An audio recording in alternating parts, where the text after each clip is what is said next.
আল্লাহ পাক তিনি তো মানুষের মনের আশা পূরণ করে, ঠিক না? এই প্রেমিকটা কে গো, চেনেন তো?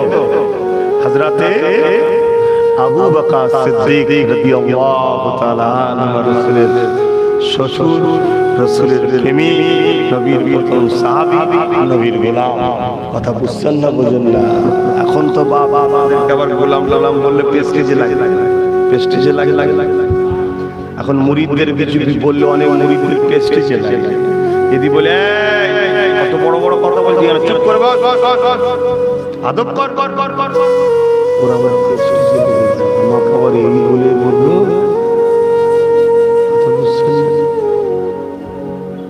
আবার যদি বলি তোদের বাপ দাদা সব দাদা হুজুরের সিলসিলা খাদেম ছিল, মুরিদ ছিল রে বাবা, বেশি লাফালাফি করিস।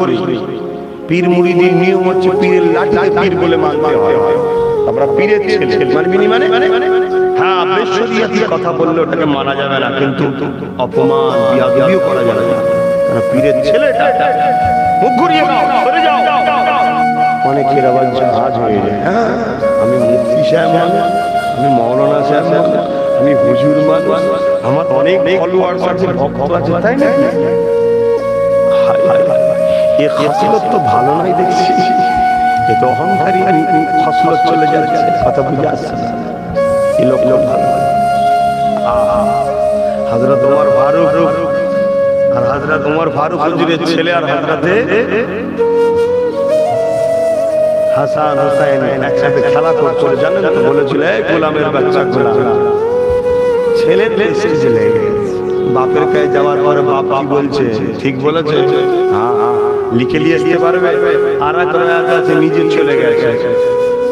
তো হুজুরকে দেখে তখন আর পৃথিবীর রাজা তিনি ওমর হুজুর হযরত হাসান চিন্তায় পড়ে গেছে, কি ব্যাপার, হয়তো বলে নালিশ করেছেন, কি বিচার টিচার হবে। বলছে বাবা তুমি এরকম বলেছো? হ্যাঁ বলেছি। লিখে দিতে পারবে? যে লিখে দিতে বলছে আমার বেড়া পার হয়ে গেছে। জোরে বলবো সুবহানাল্লাহ। কথা বুঝে আসছে?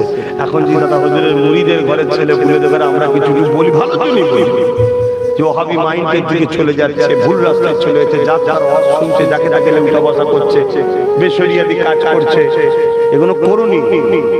বলতে গেলে আমাদের প্রেস্টিজে লেগে যাচ্ছে। কথা বুঝছেন না? বুঝেন না?